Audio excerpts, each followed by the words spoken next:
We hold it the duty of all who live in this land to wrestle with God in the behalf of the king, that he may be recovered out of the snare of evil counsel, and brought to give satisfaction to the public desires of Kirk and State, and in their places and stations to use all endeavors with himself and others for that effect, and to be willing, upon satisfaction given, to admit him to the exercise of his power, and cheerfully to obey him in all things according to the will of God, in the laws of the kingdom, and to do everything that tends to the preservation of his Majesty's person and just greatness and authority, in the defense and preservation of the true religion and liberties of the kingdom.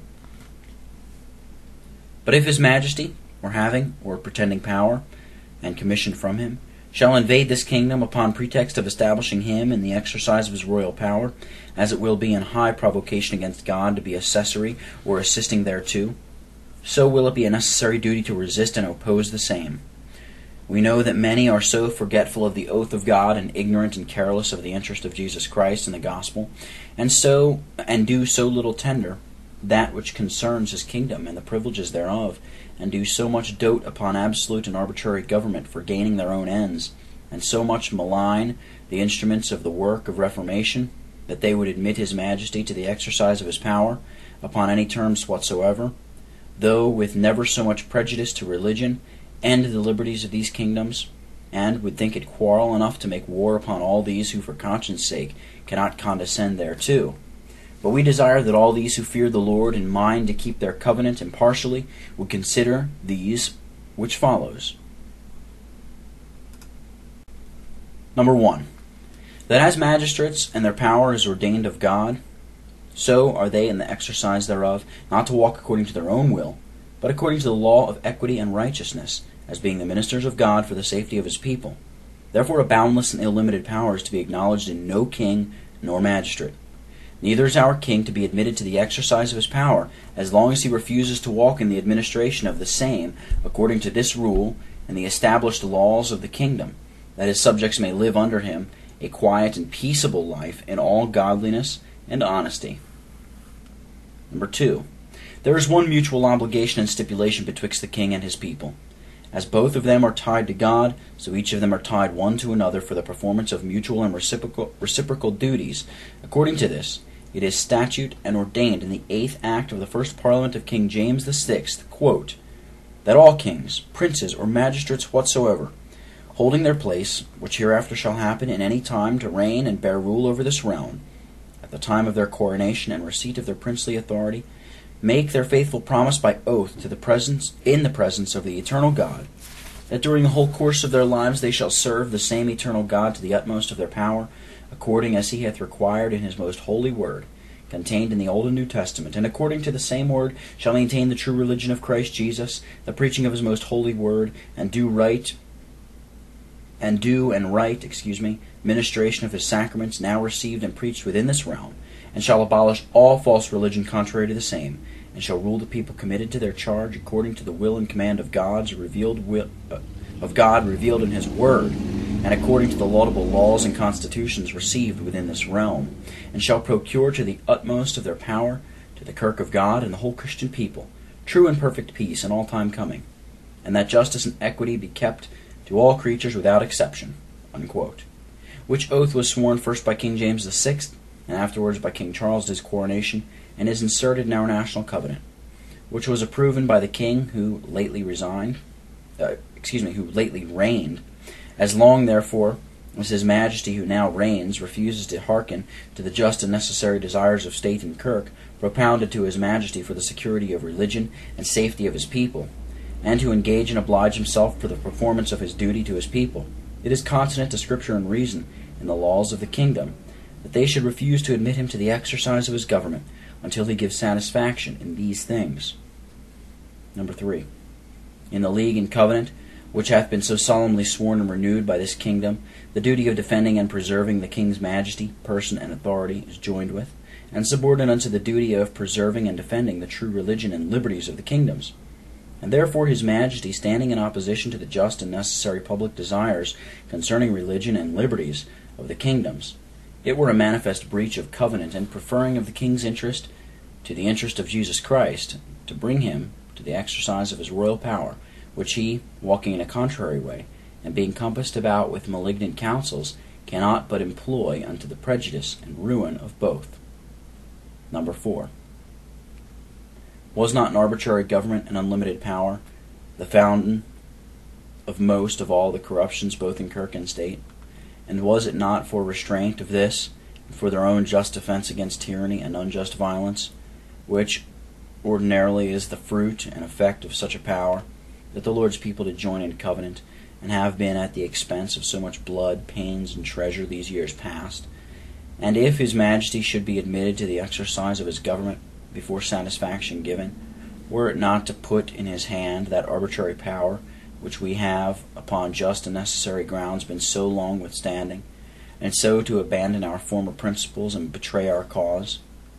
Number 5. The king being averse from the work of reformation and the instruments thereof, and compassed about with malignant and disaffected men, whom he hearkens unto as his most faithful counselors, and looks upon as his best and most loyal subjects, we leave it to all indifferent men to judge whether his majesty, being admitted to the exercise of his power before satisfaction given, would not by such counsels endeavor in overturning of the things which God hath wrought amongst us, and labor to draw public administrations concerning religion and the liberties of the subject, unto that course and channel in which they did run under prelacy, and before the work of reformation, which we have the more cause to fear, because his royal father did so often declare that he conceived himself bound to employ all the power that God should put in his hands to the utmost for these ends, and that he adheres as yet to his father's principles, and walks in his way, and hath made a peace with the Irish rebels, by which is granted unto them the full liberty of popery. Number 6. It is no strange nor new thing for kingdoms to preserve religion of themselves from ruin, by putting restraint upon the exercise of the power and government of those who have refused to grant those things that were necessary for the good of religion and the people's safety. There have been many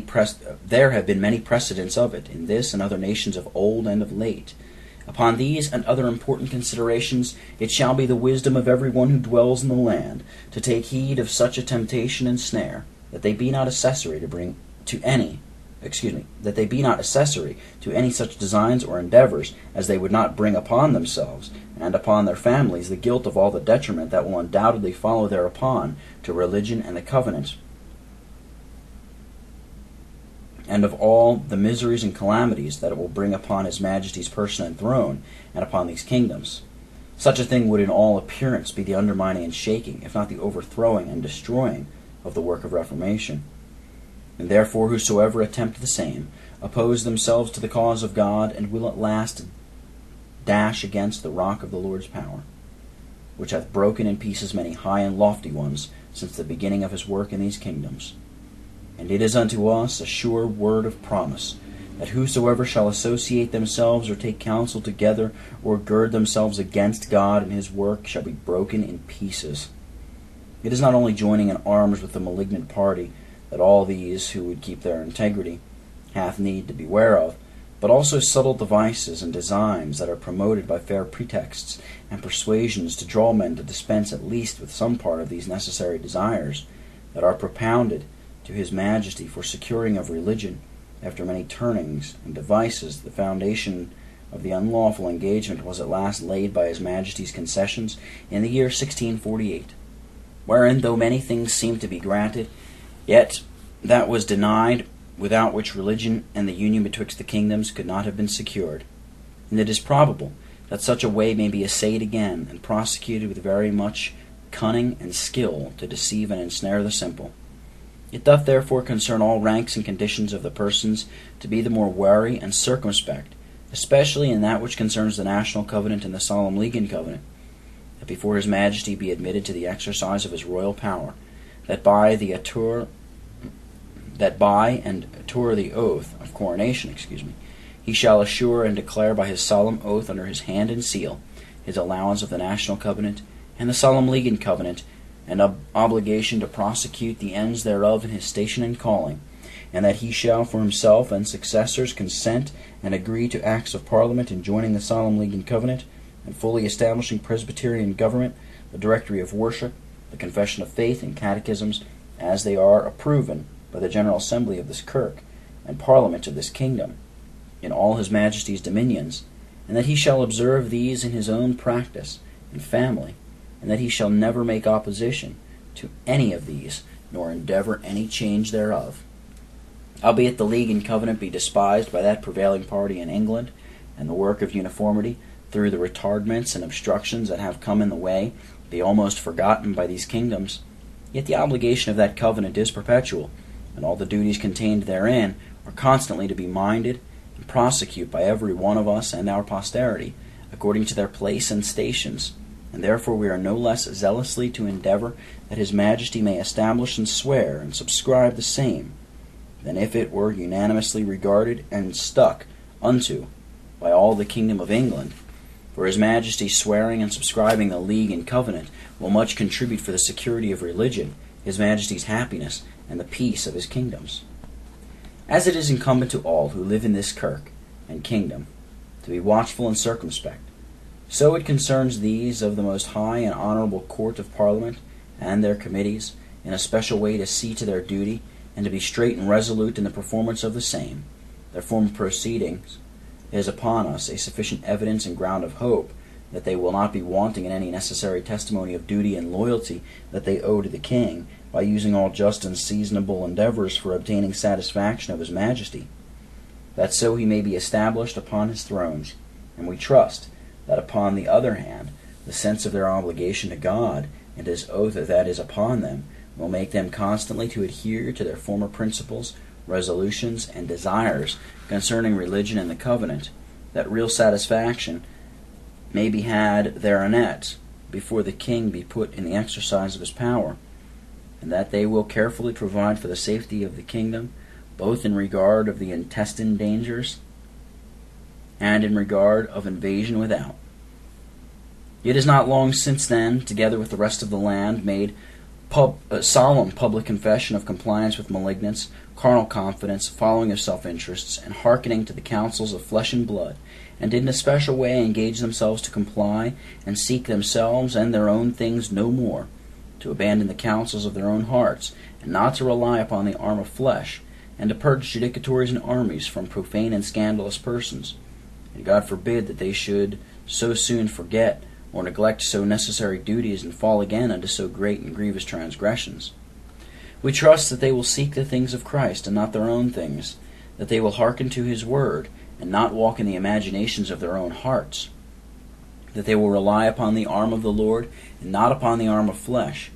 that they will be wary and circumspect in discerning the dispositions and affections of those whom they put in trust, and that, seeing this kingdom hath so much smarted, and been so often deceived by compliance with malignants,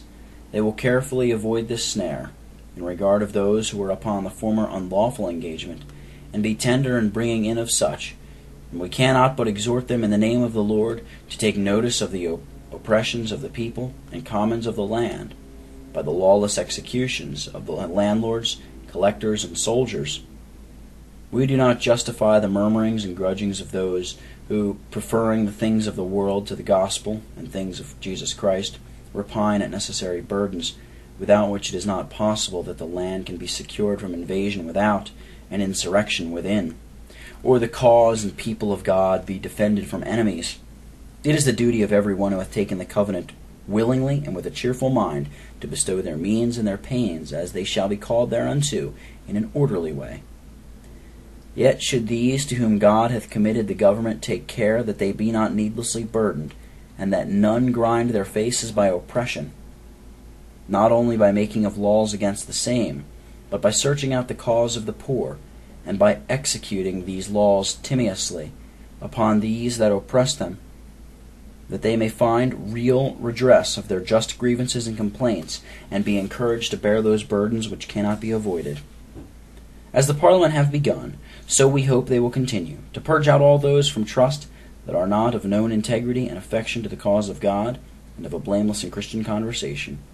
and that they and the officers of the army, in their respective places, will seriously mind and speedily and resolutely go about the removing from the army all malignant scandalous persons, and also the removing of sectaries when they shall be found therein, that they may give real evidence that they did not deal deceitfully with God in the day that they engaged themselves thereto.